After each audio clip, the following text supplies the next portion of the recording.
Problem solve करेंगे third equation of motion से related. हमारे पास स्टेटमेंट कुछ इस तरह है students, a car travels with a velocity of 5 meters per second. It then accelerates uniformly and travels a distance of 5 meters. If the velocity reached is 15 meters per second, find the acceleration and the time to travel this distance. अब इस statement से students हम क्या जो नतीजा अखज़ करेंगे, क्या हम इसे डाटा निकालते हैं। ठीक है, डाटा लिख लेते हैं। सबसे पहले हम लोग डाटा में हमारे पास सबसे पहले जो चीज बताई गई है वो ये है कि हमारे पास एक कार है जो कि ट्रैवल कर रही है किस वेलोसिटी के साथ, 5 मीटर पर सेकंड की वेलोसिटी के साथ, यानी कि उसकी जो इनिशियल वेलोसिटी है स्टूडेंट्स वो हमें गिवन है कितनी है, 5 मीटर्स पर सेकंड।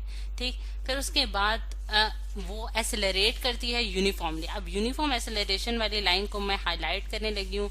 और फिर उसके बाद जो है वो ट्रैवल करती है, डिस्टेंस कितना ट्रैवल करती है, अगर मैं उसे डी से डिनोट कर देती हूँ तो मेरे पास कितना आता है, 50 मीटर्स का उसने डिस्टेंस ट्रैवल किया है। If the velocity reached is 15 metre per second, यानी कि इतने डिस्टेंस के बाद जो उसकी फाइनल वेलोसिटी उसने रीच की है वो हमारे पास कितनी आई है, 15 मीटर्स पर सेकंड की फाइनल वेलोसिटी आ गया। ठीक है, क्योंकि वो बॉडी एसेलरेट करी थी, यूनिफॉर्म एसेलरेशन थी उसके पास, यानी कि उसकी वेलोसिटी में एक इंक्रीज आ रहा है जिसकी वजह से हम कहते हैं कि उसके पास एसेलरेशन मौजूद है।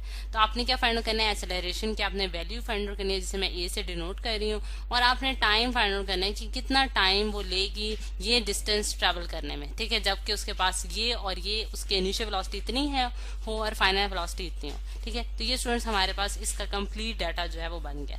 अब जो यूनिफॉर्म एसेलरेशन वाली लाइन को जो मैंने हाईलाइट किया था स्टूडेंट्स, वो मैंने इसलिए किया है कि आपको ये मैं बता सकूं कि हमारे पास जो यूनिफॉर्म एसेलरेशन होती है जब किसी बॉडी के पास, तब हम जो है वो इक्वेशंस और मोशंस जो है वो यूज करते हैं। ठीक है, और हमारे पास 3 इक्वेशन और मोशंस हैं। अब इस डाटा के मुताबिक जो हमारे पास अप्रोप्रिएट वे हो सकता है जिसके जरिए हम एसेलरेशन फाइंड आउट करें, तो वो हमारे पास क्या हो सकता है कि अगर मैं मेरे पास थर्ड इक्वेशन ऑफ मोशन अगर मैं यूज करूं, क्योंकि मेरे पास थर्ड इक्वेशन ऑफ मोशन क्या होती है, वी एफ का स्क्वायर माइनस वी आई का square is equals to 2a s भी आप कह सकते हैं, डी भी कह सकते हैं। डी और एस जो है वो बेसिकली डिस्टेंस को शो कर रहा है।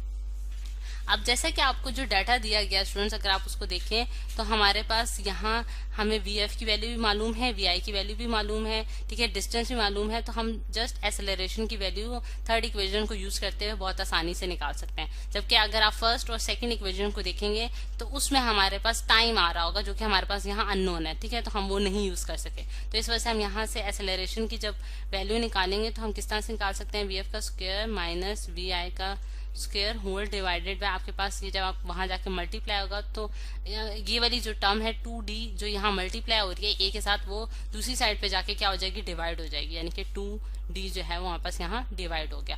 ठीक है, तो अब a की वैल्यू जो हमने निकाली, अब वी एफ का स्क्वायर आप की वैल्यू पुट करते हैं तो 15 का आपने स्क्वायर लेना है स्टूडेंट्स। ठीक है, और माइनस आपने वी आई का स्क्वायर लेना है, यानी कि 5 का स्क्वायर आपने लेना है, और डिवाइडेड बाय आपने क्या करना है, 2 को मल्टीप्लाई कर देना है डिस्टेंस के साथ जो कि हमारे पास 50 मीटर का डिस्टेंस है। ठीक है, अब अगर इसकी जब वैल्यू आप कैलकुलेट करते हैं स्टूडेंट्स तो आपके पास क्या आती है, a इज इक्वल टू 15 का जब आपने स्क्वायर किया तो आपके पास क्या आया, 225 आ गया। ठीक है, और माइनस 5 का स्क्वायर जब आपने किया तो 25 आ गया, और 2 इंटू 50 जब आपने किया स्टूडेंट्स तो आपके पास क्या आंसर आया, आपके पास 100 आंसर आ गया। ठीक है, अब आप देखें स्टूडेंट्स की ए जो है, अगर मैं 225 में से 25 माइनस कर दूं तो मेरे पास क्या बचता है स्टूडेंट्स, 200 बचता है। 200 डिवाइडेड बाय 100 अगर मैं करती हूँ तो मेरे पास क्या आंसर आया, 2 मीटर्स पर सेकंड स्क्वायर का। तो ये इस तरह से स्टूडेंट्स मैंने एसेलरेशन जो है वो इस बॉडी की जो है वो फाइंड आउट कर ली।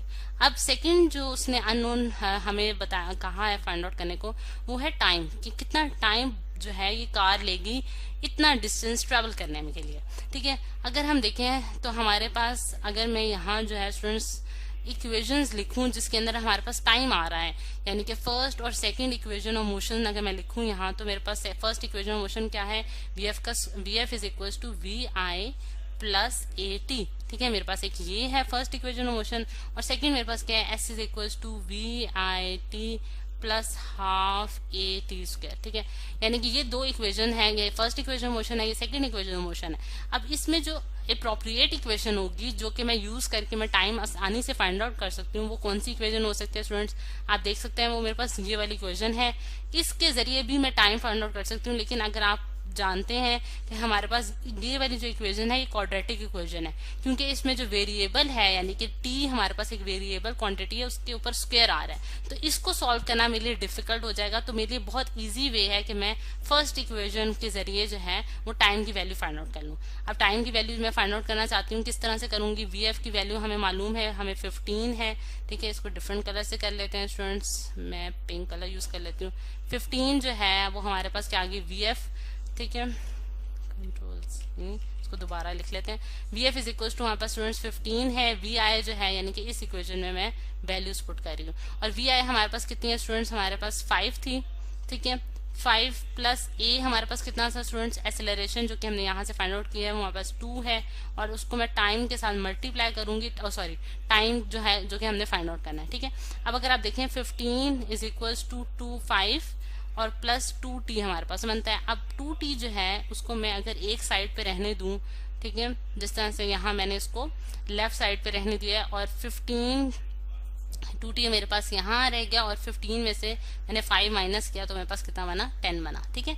तो t जो है वो हमारे पास क्या आ जाता है स्टूडेंट्स? t जो है वो हमारे पास बन जाएगा 10 डिवाइडेड बाय 2, ठीक है। 10 डिवाइडेड बाय 2 हमारे पास क्या होता है स्टूडेंट्स? 5, और 5 सेकेंड जो है वो हमें पता चल गया कि हमारे पास इतना बॉडी ने टाइम लिया है, t is equal to 5 seconds, जब उसके पास कितनी एक्सेलरेशन थी students? 2 metre per second square की एक्सेलरेशन से वो कार मूव कर रही थी। तो इस तरीके से स्टूडेंट्स हमने अपना पूरा न्यूमेरिकल जो है उसको सॉल्व कर लिया।